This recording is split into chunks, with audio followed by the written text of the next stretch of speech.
Good morning, students. Today, we're going to talk about human rights. Yes. In the context of United States in the age of globalization, what happened in the last 120 years, and especially pertaining to human rights violations and what the United States government have done about it. Okay, let's start with what human rights mean. What is human rights? Can you define human rights? Yes, human rights are these inalienable rights, right? You see that words inalienable rights in the Declaration of Independence, right? Inalienable rights of individuals who are just being human. Everyone, invariable of their color, nationality, ethnicity, place of origin, religion they practice, they will all have this rights, these rights. These rights are inalienable. That means they cannot be separated from them because they are humans, they have these rights. So, what are those rights, you might ask? You want to tell me?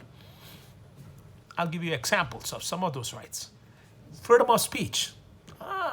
That's in the First Amendment in the Constitution, right? That's right. Many of these rights are also enshrined in American Constitution. But I'll talk about globally, right? Globally, we're going to talk about. And freedom of free to have a right to have a trial. So you cannot be detained by a cop forever without you being presented in front of a court or a judge, right?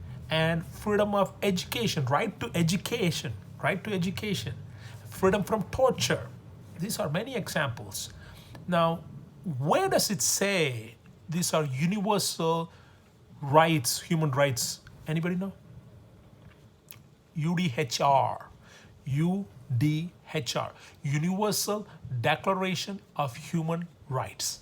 Yes, it was created in 1948 in the United Nations, 1948, 10 December. So even now, every year, December 10th is celebrated as Human Rights Day. Human Rights Day, okay? In 1948, who put that into a declaration in a large paper? That was Eleanor Roosevelt. Yes, FDR's wife. FDR passed away during World War II. So Eleanor Roosevelt was asked by Harry Truman, then president, because he has the credibility, and she went and proclaimed those rights.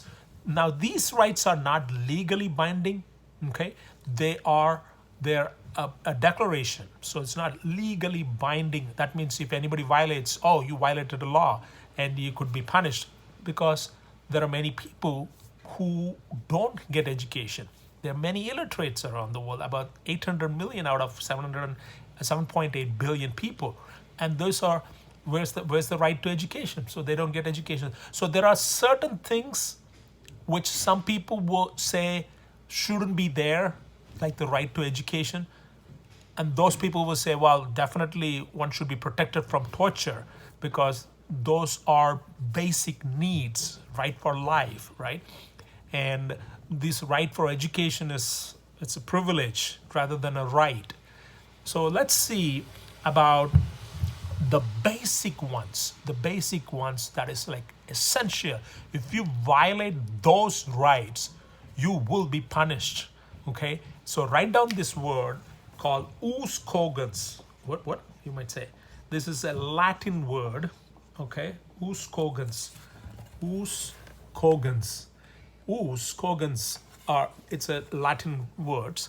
These are peremptory laws. It's an international law. We are talking about peremptory. Peremptory. I'm going to write it down.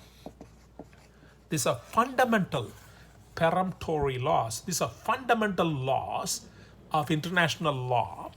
That is, these are accepted as norms, NORMS, norms, by all the countries. And these rights cannot be violated by anyone. Okay, what are those ones which you cannot violate? Well, I'm going to talk about those 5 today. What are those? And they cannot be violated. Before that, what if someone violates it? That us cogens, that international law, gives a right for any country, jurisdiction, to punish someone who violates these fundamental laws. So, in other words, let me put it this way. Have you seen Law and Order? Yeah, this would come. And the murder happens.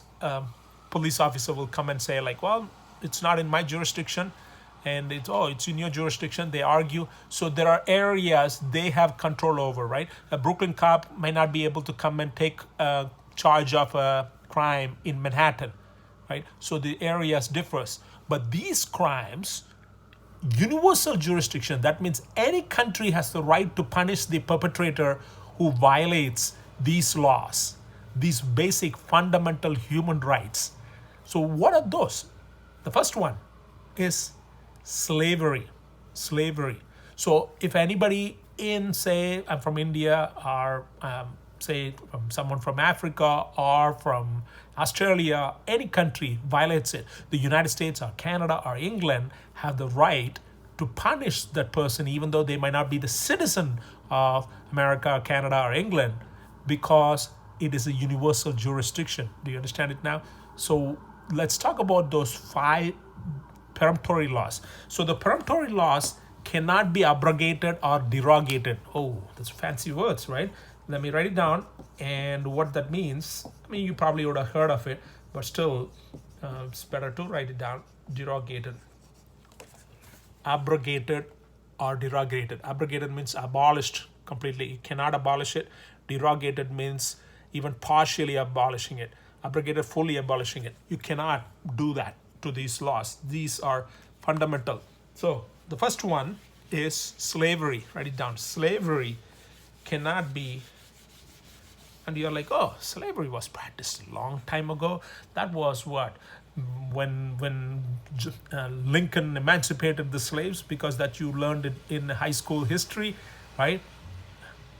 Slavery is still practiced in the world. In fact, there are more humans enslaved, that's correct, in this world than the total number of black people brought from Africa into the Western Hemisphere. Yes, yeah, blacks were brought not just to America, but to Caribbean and Latin America as slaves, right? More number. So approximately 24.9 million people as of now are enslaved. In what, you might think? For example, in Mauritania, you know the country Mauritania, it's the west of Africa, they still practice slavery. Yes, that's 10 to 20% of the country's population is enslaved. Okay, so that's for labor, you would say. But there's also a significant percentage of the 24.9 million are enslaved as sex slaves, human trafficking. Oh, you think that is only in third world countries? No, even in developed nations like United States, practiced, not the government, but there are pockets where women from other countries are children, yes, under 18, were enslaved for sexual trafficking. And this is a huge international issue. So these perpetrator, anyone from any country's citizenship, could be punished under international law by the US or any other country, invariable of the perpetrator's citizenship, because universal jurisdiction, right? So this continues, and if you were interested in reading about it more in detail, and the plight of women, Half Sky, Nicholas Kristof's book, Half the Sky. This is Mao Zedong, Chinese leaders saying half of the sky is women because half of the population of the world is women, little more than half. And he named it, and that book was called Half the Sky. It talks about how, for example, in India, children from their homes are taken away by this luring job opportunities to a place like a decent job, home, housework, or anything. But when they go there, these are pimps who put these children into sexual slavery and give them drugs, make them get addicted to it, and work from morning till evening with the different sexual customers. And so there are nonprofit organizations which go and rescue these children and bring them back to the parents. Sometimes the children run back to these pimps because of their drug addictions, which the pimp have made them addictive to those drugs. So this is a problem which is going on in third world country and developed nations, and there are many NGOs and governments are fighting against it, and Obama has even given a speech about it, President Obama. And so the point is, slavery is still practiced and it is fought hard, and there are more people enslaved than the total number of people brought out of Africa, enslaved Africans. The second one is, anyone want to guess what are the basic fundamental human right that should not be abrogated or derogated by anyone, and if they do, they should be punished? Guess. Yes, piracy. Write it down. Yeah, that piracy. Yeah, you are like, oh, I saw Johnny Depp in Pirates of Caribbean. Yeah, that's fiction, but reality, piracy is still there. Piracy in air and water is punishable internationally. Now, I am talking particularly about pirates in the ocean. In 2019 alone, there were 119 attacks. 119. That's right, 119 pirate attacks. And 2018, there were 156 attacks, pirates. So it has gone down last year. Still, that's more than 100. So one of the prominent places is the Somalia Sea. That's east of Africa, right? The Horn of Africa, Somalia. It's a failed state, which means it's not having a proper government, right? There's no central government to have complete control. So Somalis, it's a poor country. Some of them will take small skiff, that means boats, and go into the high ocean water.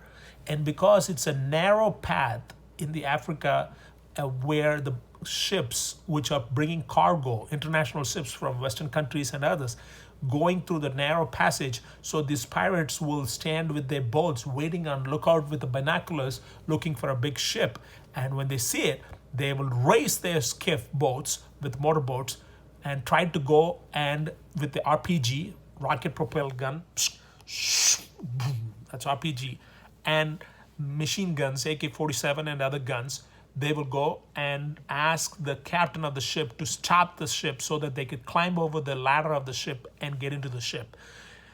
You might think, why would the captain stop the ship? Well, threat of a rocket propelled grenade and shooting, because many times they are carrying oil and other cargoes which is inflammable and could explode the entire ship. So they stop, and these guys get up there, and guess what they do? Hijack the captain and the ship back to Somali coast. When they do hijack it, then they call the country where the ship belongs to, the business belongs to some country, right, origin, and they call and ask for ransom. They used to ask for 3-4 million, and then they increased it to 10-20 million because they know these ships have cargo worth more than that. Now, how did the U.S. deal with such problems? Many countries were having a hard time dealing with it. United States one time, Captain Phillips, this was a man who was, by the way, I would also put for this class this movie. You would have an option of watching this movie or another one which I'll mention to you soon. Captain Phillips is the name of a movie based on the true story I'm narrating to you. It's acted by Tom Hanks, very good movie. It shows Tom Hanks as a captain who is in the ship and hijacked by these pirates, okay? And it happened. Let me come to the true story. When it happened, Americans sent the Navy SEALs. You know, Navy SEALs are highly trained snipers who could shoot the target about a mile away. And in a bobbing water, they shot and killed the guys who are holding hostages and arrested one of the captain, the main pirate. The main pirate, when he was arrested and brought to New York to try in court. He's a Somali, but tried in American court because of the international law, and he is in jail. He said, I always want to come to America. Oh, well, welcome to America for the crime against humans, because piracy is considered, I guess, a fundamental human right is violated. Okay, You could watch the movie rather than me describing the entire story. So piracy still happens and will keep on happening. Hopefully, it'll reduce and be gone. You might ask, so why do these pirates do this? What do they do with the money? Right? That's an interesting question. You know what do they do with the money? A lot of the times, they when they're waiting for the money, there are loan sharks will give them millions of dollars in multiple interests. So these guys, they're Muslims, so they cannot drink alcohol. So you got to think like gangsters. Are you thinking like gangsters? Good. What do gangsters would do? Yeah, spread it on booze and women. So these guys cannot drink alcohol. So they will have a drug called cat, and it's cat, and they'll chew, and keep drinking Coca-Cola because it's bitter to get high. And Coca-Cola doesn't give you high, but it's the sugar which masks the cat's bitter taste. And they will spend it on women. Now, prostitution is illegal or forbidden in Islam. So when it's haram, how do you do that? So they will have temporary marriages, right? And they also spend the money on Toyota cruises, the cars, and it doesn't actually improve the economy of the small coastal towns. These guys were fishermen, yes, fishermen, and they say they're not able to make a living through fishing. Why? Because many international community bring their large, huge, technologically advanced ships and look at the schools of fish and just suck them in. With these guys going with their nets and small boats are not able to compete with the international community. So they feel that this is their way of making money. It's not a justification, piracy is, but poverty pushes them to risk their lives. Yes, they risk their lives because many times they go into ocean, they're not going to find a ship. Sometimes they are there in the water for a long time and they don't have enough gas to come back to their shore. So there have been skeletons found in some boats of Somali pirates just starved to death without food. Okay. Now the third one, we talked about piracy, we talked about slavery. Now we're going to talk about the third one, which is an international crime, or violation of the Uskogan's peremptory laws, is genocide. Write it down. Genocide. GENOCIDE.